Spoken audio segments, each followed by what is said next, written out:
Bonjour, alors faisons un exemple. Euh, une source lumineuse cohérente, par exemple un laser, éclaire un système de deux fentes séparées de 0,5 mm. Un écran est placé 2 mètres plus loin. D'abord, je schématise la situation en représentant les paramètres en jeu, donc la longueur L, D, θ, Y, montrant le trajet de la lumière pour un point quelconque sur l'écran. Alors, on représente d'abord les fentes, le masque avec les deux trous. La distance centre à centre entre les trous, c'est la distance D. Ensuite, on monte l'écran ici à droite. Ici, c'est le masque. On représente l'axe en pointillé. L'axe, je l'appelle l'axe central ou l'axe principal ou l'axe central. On le représente en pointillé, puis vous partez du milieu entre les deux fentes, important, pour qu'il arrive perpendiculairement à l'écran. Ensuite, on va représenter un point quelconque sur sur l'écran, mettons ici. Donc ça va être comme le point P, si vous voulez. Et là, on va représenter, dans le fond, l'angle θ. Fait que pour représenter l'angle θ, il faut faire un segment qui va joindre le centre avec le point en question. Donc ici, on va avoir l'angle θ. Donc, ça représente, dans le fond, la position angulaire du point P. Donc, sa position peut être définie par l'angle θ, puis il peut être défini aussi par la distance y. Je peux la représenter ici, comme ceci. Donc, ça, c'est ma distance y. Et il reste à représenter la longueur du système. Donc, la longueur entre les deux, entre le masque et l'écran, c'est L majuscule. Donc, en l'occurrence, ici, j'ai le petit d vaut 0,5 mm.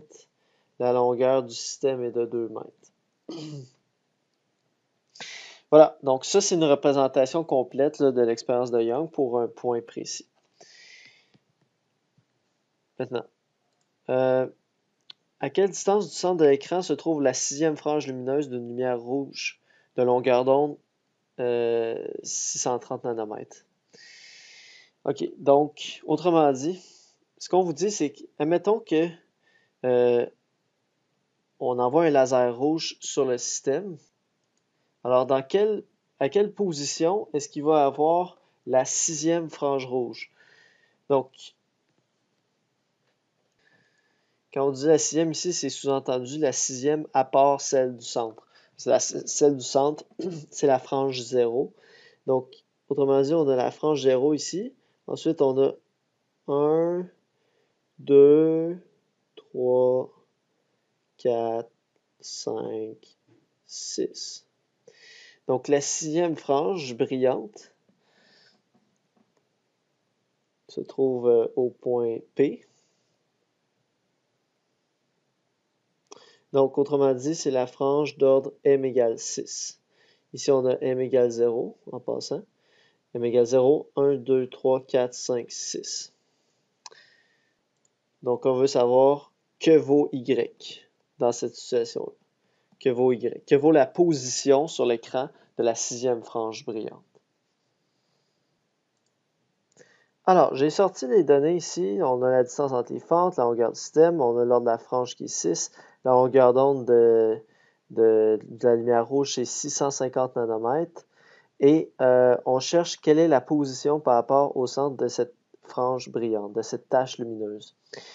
Donc, ici, évidemment, le mot-clé, c'est quand on dit frange brillante, ça vous dit quoi? Ça vous dit interférence constructive. Ça, c'est évidemment la première clé. Donc, on a affaire à de l'interférence constructive, ce qui fait en sorte que la différence de marche entre les rayons qui proviennent de la fente du haut et les rayons qui proviennent de la fente du bas, cette différence de marche-là doit être égale à un nombre entier de longueur d'onde, de façon à ce qu'il arrive en phase sur l'écran, de façon à ce que ça donne l'interférence constructive à l'endroit voulu. Donc, on est sur un maximum.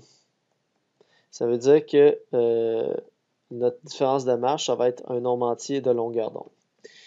Et on sait que la différence de marche, c'est toujours égal à d sin θ. On l'a démontré de façon géométrique. En passant, ce delta égale d sin θ, c'est toujours vrai. C'est pas juste dans le cas de l'interférence constructive ou juste dans le cas de l'interférence destructive. Ça peut être dans n'importe quelle situation. Donc, en l'occurrence, ici, on peut donc dire que, dans le fond, on peut égaler, vu que les deux sont égaux à la différence de marche, on peut les égaliser. Donc, on a d sin θ est égal à un nombre entier de longueur d'onde. Ici, on va utiliser l'approximation des petits angles. Vous allez voir pourquoi tout à l'heure. Donc, en fait, le sin θ ici, si on se rappelle, on peut le remplacer carrément par θ, mais à condition que θ soit en radians. Pourquoi? Parce que θ est un petit angle, rappelez-vous. Mon schéma ici, je l'ai fait pour que ce soit comme clair, là, je l'ai fait. Mais en réalité, on se rappelle qu'à l'échelle, l'angle θ est beaucoup plus petit que ça. Donc, les fentes sont beaucoup plus rapprochées. Donc, les angles θ ici sont très, très, très, très petits. Donc, je peux dire que cet angle sin θ est égal à θ directement. Donc, d fois l'angle θ directement égale m lambda. Donc, si je le réécris ici, d fois θ, très important, il faut qu'il soit en rad, est égal à m lambda. Alors ça va être ce que je vais appeler mon équation 1. Et il y a une autre équation qu'on peut soutirer avec, dans le fond, l'équation qu'on avait démontrée à la diapo précédente, juste avec une tangente. Simplement, avec une tangente, on avait démontré que y, la position y égale L fois tangente de θ. Donc, on peut aller, encore une fois, utiliser l'approximation des petits angles, puis dire que l'angle tangente θ, c'est à peu près égal à l'angle θ lui-même. Rappelez-vous. Parce que l'approximation des petits angles, c'est sin θ est à peu près égal à tan θ est à peu près égal à θ, à condition que ce soit en rad, et à condition que l'angle soit très petit. Si θ est beaucoup plus petit que 1 rad. Donc, l'espèce de condition pour pouvoir utiliser l'approximation des petits angles, c'est qu'il faut que l'angle θ soit beaucoup plus petit qu'un rad. Alors, ici, c'est le cas. On peut le prendre pour acquis que ça va être le cas. Donc, si je remplace dans mon équation, ça va faire y égale à L fois θ directement. Alors, ça va être ce que je pourrais appeler mon équation 2. Alors, ce que je peux faire à partir d'ici, c'est que je vais remplacer, dans le fond, mon angle θ. Je vais l'isoler dans cette équation-ci, puis je vais le remplacer dans l'autre équation. Donc, ça fait θ égale à y sur L. Et là, ici, ça, je peux remplacer ça dans mon équation 1. Donc, je vais remplacer θ par y sur L dans ici. Donc, ça va faire d fois y sur L égale m lambda.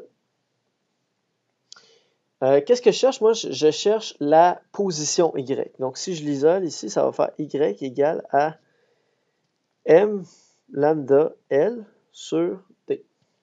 Alors, cette équation-là, vous pouvez quasiment l'apprendre parce que elle va revenir souvent dans ces exercices-là. Donc, ça, c'est l'équation qui va nous donner la position des maximums dans l'expérience de Young. Donc, la position des endroits où la lumière va être brillante, ce qu'on appelle les maximums, là où il y a de l'interférence constructive, les franges brillantes d'interférence. Et je dis, vous pouvez l'apprendre, mais si on vous pose une question comme ça à l'examen, bien sûr, vous devez faire quand même la démarche au complet, comme je l'ai faite dans cet exercice. Vous ne pouvez pas partir de cette équation-là. Parce que ce n'est pas une équation de base, c'est une équation si vous voulez l'utiliser, cette équation-là, il faut la démontrer, en fait. Pour la démontrer, c'est de faire le travail que je viens de faire. Donc, nous autres, on parle maintenant de la 6e frange. On veut savoir la position de la 6e frange lumineuse. Donc, ça veut dire m égale 6. Donc, la position du sixième max, ça va être 6 fois la longueur d'onde qui est de 630 nanomètres, qu'on convertit en mètres. Donc, nanomètre, c'est-à-dire nano, c'est fois 10 à la moins 9, je l'avais déjà mentionné, là. Donc, nano, c'est fois 10 à la moins 9, ça veut dire un milliardième, en fait. Donc, 630 milliardièmes de mètre. 630 fois 10 à la moins 9. Ça, il faut l'apprendre par cœur, le fait que nano, c'est fois 10 à la moins 9. On va s'en servir extrêmement souvent dans le cours. La longueur du système, c'est 2 mètres. Et la distance entre les fentes, c'est 0,5 mm. Donc, en mètres, ça fait fois 10 à la moins 3. Important de convertir toutes vos distances en mètres. Et on va trouver 0,0151 mètres, c'est-à-dire 15,1 mm. Donc, le sixième maximum va se trouver à une distance de 15 mm, donc 1,5 cm du centre. En C, on dit au même endroit, il y a aussi une frange lumineuse bleue. OK. Donc ça veut dire au même endroit qu'on a calculé en B, donc à 15 mm du centre, il y a une frange lumineuse bleue. Mais la longueur d'onde du bleu n'est pas la même que la longueur d'onde du rouge. Donc, ça ne va pas être le sixième maximum du bleu, ça ne se peut pas, parce que ce n'est pas la même longueur d'onde. Quelle est la longueur d'onde de la lumière bleue? En passant, je vous dis comme information que la longueur d'onde du bleu peut aller de 450 nanomètres à 520 nanomètres. C'est comme la plage de longueur d'onde qui correspond à la lumière bleue dans l'air. Et ensuite, je vous demande aussi quel est l'ordre de cette frange bleue. Donc, je repars avec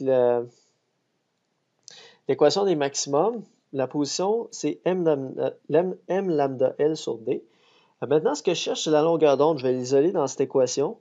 Donc, la longueur d'onde, si je l'isole, ça va donner YD sur M fois L. Donc, là, l'affaire, c'est que j'ai comme deux inconnus parce que la longueur d'onde est inconnue, mais l'ordre est inconnu aussi. Fait que ce que je vais faire, c'est que je vais faire tout le calcul, mais je vais juste garder M comme une variable. Vous voyez ce que ça va donner? On va avoir la position, ça, elle est connue. C'est la même position que ce qu'on a calculé en B. Donc, on a 15,1 mm fois la distance entre les fentes qui est 0,5 fois 10 moins 3 mètres. En passant, la distance entre les fentes, je vais l'appeler la distance interfente. La distance interfente, la distance D minuscule. Divisé par M, qu'on ne connaît pas, on ne sait pas c'est quoi l'ordre de cette frange-là, puis on sait que le système mesure 2 mètres.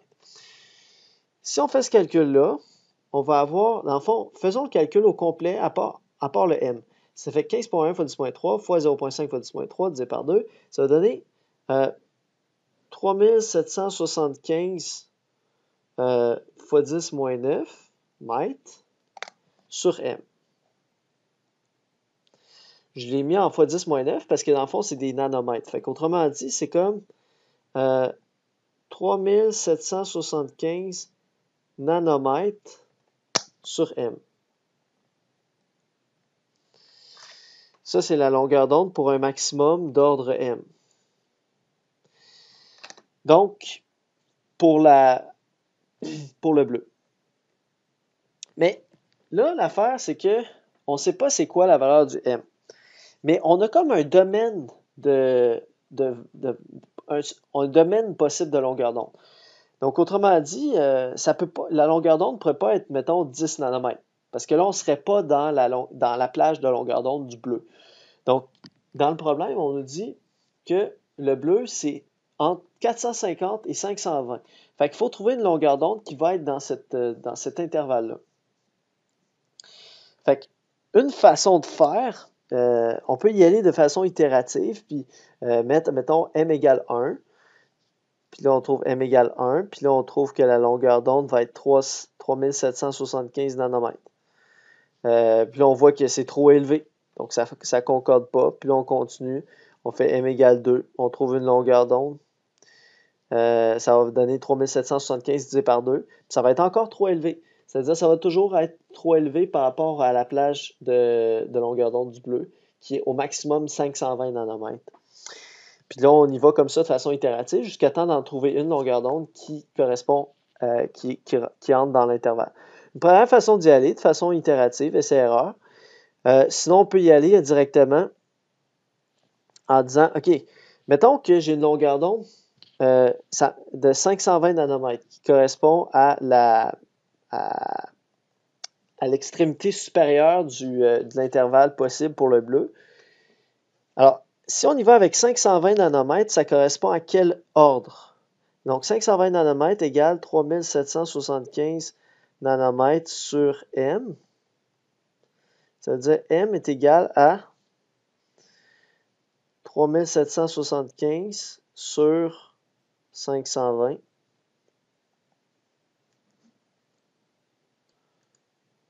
Ça donne 7,26. On n'a pas encore une réponse. Là, maintenant, on va faire l'autre extrême de l'intervalle possible du bleu. Donc, au minimum, le minimum de longueur d'onde du bleu, c'est 450 nanomètres. Évidemment, ces valeurs-là sont arrondies. Là.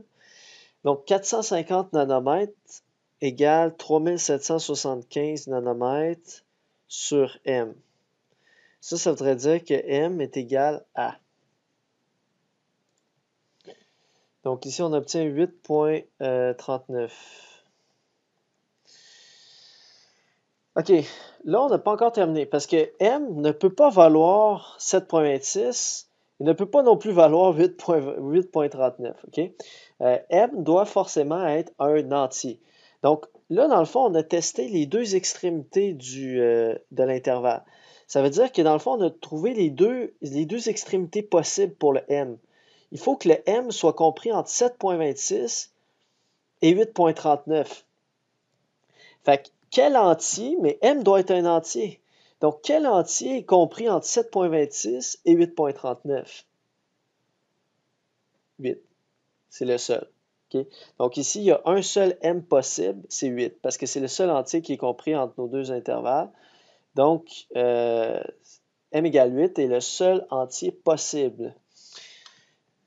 Et de ça, on va en déduire la longueur d'onde. Donc, M égale 8, c'est la seule possibilité.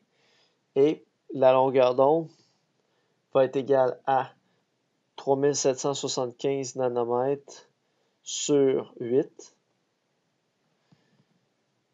ce qui va donner 472 nanomètres.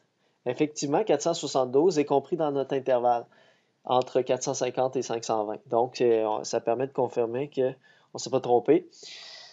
Donc, autrement dit, la seule possibilité, c'est d'avoir une couleur bleue de longueur d'onde 472 nanomètres et la tâche correspond à la 8e tâche brillante. Autrement dit, la frange brillante d'ordre 8. Alors que, avec le rouge, on était sur la 6e frange. Fait que vous voyez, on n'est pas sur la même frange, mais les deux, ça donne à être à la même position ici. Il reste maintenant un deuxième exemple.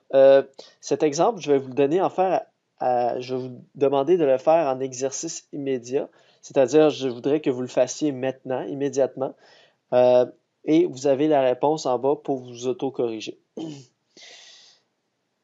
Si vous avez des questions par rapport à ça, vous viendrez me voir en classe, bien sûr. Alors, c'est ce qui termine la section sur l'expérience de